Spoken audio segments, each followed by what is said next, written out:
If you remember the last story, the Section 21 errors, the deposit protection failures, the small claims court, then you know how it ended. I got the deposit back plus the penalty, which together came to more than double what he'd tried to keep. What I didn't post about was what happened when I moved into the next place.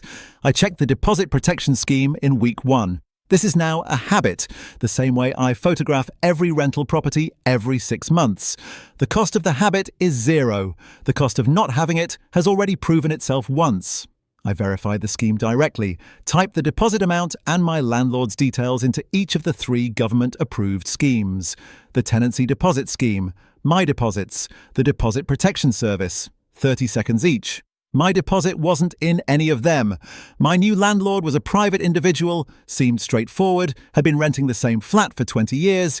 He had a letting agent, or said he had one, but I dealt with him directly. He was pleasant.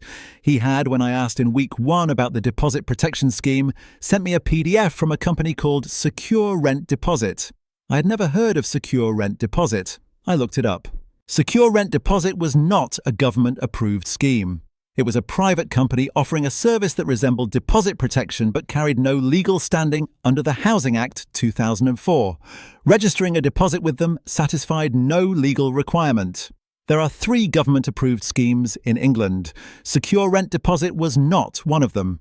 I wrote to my landlord explaining this clearly. I set out which schemes were government-approved. I told him his deposit was not legally protected. I gave him 7 days to register it with an approved scheme and provide the prescribed information. He replied thanking me and saying he'd sort it out. He did not sort it out. 2 weeks after my email, the deposit remained unregistered with any approved scheme. I had checked all 3 again. I filed in the county court. My landlord called me within 24 hours of receiving the court paperwork. He was distressed, which I understood. I believe he had genuinely misunderstood the law, not deliberately circumvented it. But misunderstanding the law is not a defense. We settled before the hearing. He registered the deposit with the DPS, correctly this time, and paid me compensation equivalent to 1 times the deposit amount on top of its return. I remained in the property. He became a more attentive landlord after the experience. He has asked me what else he should be checking. I gave him a list. If you're renting in England, within 30 days of paying your deposit, your landlord must register it with one of 3 government-approved schemes, DPS, My Deposits, or the Tenancy Deposit Scheme, and provide you with written confirmation. Go and check tonight. It takes 30 seconds and it either confirms everything is fine or tells you something important.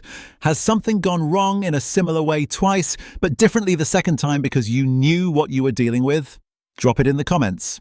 And if you want more complete stories with no part 2s that never come, follow the page. New story every day.